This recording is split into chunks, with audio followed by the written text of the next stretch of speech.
I may have ruined my hair, and I want to tell you how I did it, and maybe it'll prevent you from doing it too. I saw one of those videos with a curling wand, and I happen to have one of those that came free with something else that I bought a long time ago, and I was told that if you don't use the clamp, that potentially you'll have better curls. A little background on my hair. I cut it maybe once every year and a half.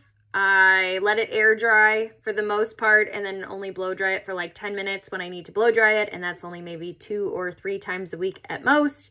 I've never highlighted my hair. I've never dyed my hair.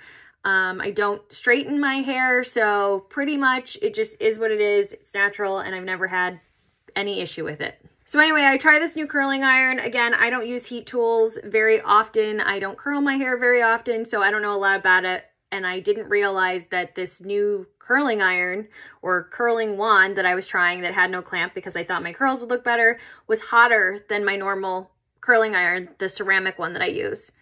The ceramic one that I use is typically a high setting of 350, which apparently is a-okay for your hair, and the new one went up to 400, which I didn't know was an issue. Never at any point did it look like that my hair was getting fried or anything like that, but after New Year's, so you saw I curled my hair on New Year's, when I would wash my hair, it smelled funny. And I thought that's odd, and I thought maybe it was just the heat spray that I had sprayed in it, and maybe I just wasn't getting it all out. So over a week later, when I had washed my hair a few times and still was having a little bit of a funky smell, and I feel like it's just a little bit more, I don't know, dry than normal, and I can see that there's just some like breakage that I've literally never had in my entire life, I was pretty upset. One day, one choice, one mistake could have maybe really damaged my hair. So I've been having really terrible anxiety about it, and I happened to post a comment on China's video, and she was nice enough to take my DM and to give me some tips of maybe what I can do to save my hair. And mind you, I understand that maybe this doesn't look bad to you, but I can tell you that it feels a little bit different to me than it did before. It smells funny, I feel like, when it gets wet. And so she gave me a bunch of products that I could try, and I am forever grateful for her giving me the information. I'm going to try all of those things, but please take this as a life tip from me to you.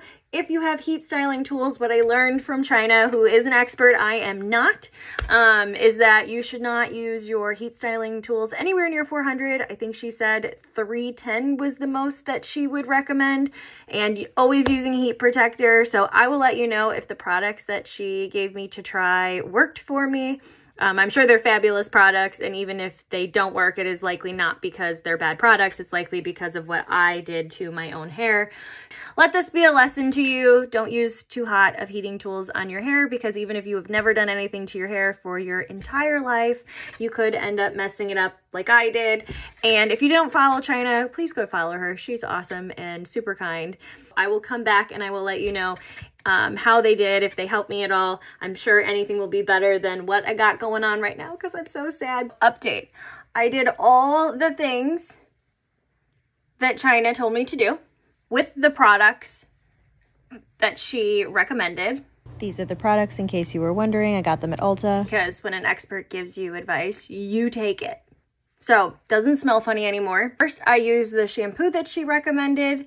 Then I used the hair mask, which said you could leave it in for 15 minutes for a lot of repair, which in this case, because I damaged my hair with the curling iron, I went and used the full 15 minutes. I don't know if you're supposed to do that every time or how often you're supposed to use it, but I figured for this instance, 15 minutes would probably be good. Set a timer, rinsed it out, used the conditioner, and then used the spray-in protectant. As of right now, it smells back to normal, or smells like good hair product, so that's a win, because that was how I noticed that something was wrong. I thought my hair smelled weird every time I washed it and it was wet. I do notice still that I have like a couple of these. I mean, obviously there's nothing you can do about that. I probably burnt those. But overall, so far, wet. It already feels better. I do let my hair air dry for a couple of hours because my hair is so thick. So I'm gonna let it air dry for a couple of hours, and then when it gets down to like where it just needs a little bit, then I just blow dry the last like 5 minutes or so, because I really don't enjoy drying my hair. Once it's dry, I'll come back and I will give you an update. All right, here's the result. It looks so much better. It feels better. It doesn't smell bad anymore.